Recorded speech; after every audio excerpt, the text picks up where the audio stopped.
Most people have a hard time envisioning what was going on down here. Let's just say it was complete lawlessness in this area. In this neighborhood, if personal possessions weren't chained down or nailed down, they were stolen. If anything went missing, you knew where to find it, right here. This place was loaded with bicycles, bike parts, barbecues, outdoor furniture, lumber.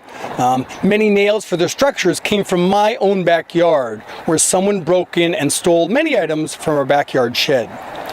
To add to the lawlessness, the City of Victoria refused to merely uphold the law. For example, a camper vehicle was parked on the street right across from here, with not a quarter plugged into the meter for about 3 weeks.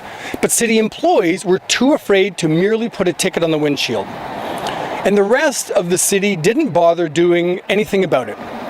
And in this bizarre world that Christy Clark allowed to take place within a block of a school and across the street from children and families of the YMCA and within a residential neighborhood, the province nor the city would deal with all the garbage that was spilling over onto the sidewalks and the street. In addition, this was the place to produce, sell, and buy drugs with complete abandon. Nothing was done to stop it, nothing.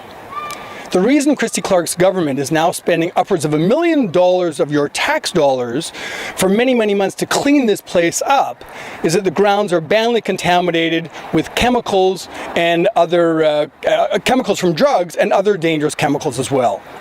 And by the way, Christy Clark's government is getting ready to build a playground over all this contaminated soil. Can't wait to bring the kids down here.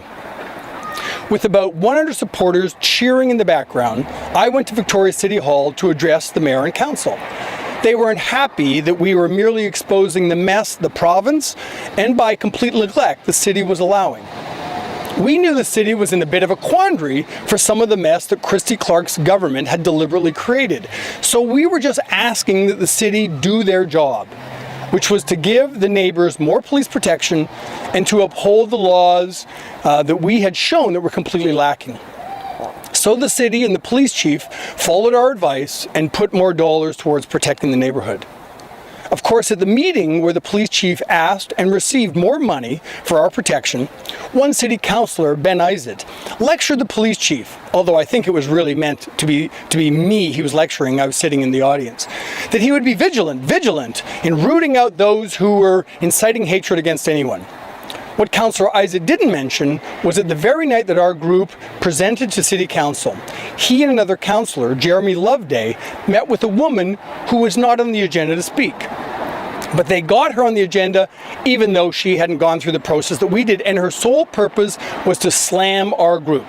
The citizens who were sick and tired of being robbed, assaulted, intimidated, and threatened.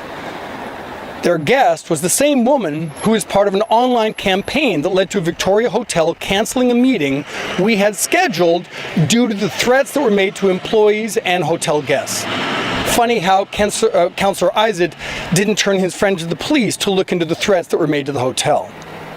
To find out what happened next, watch the next video and you'll see that Christy Clark's government answer to the tent city was to put 100 of the very same people into a location that is even closer to the elementary school. And they're not happy about it. Can we stop?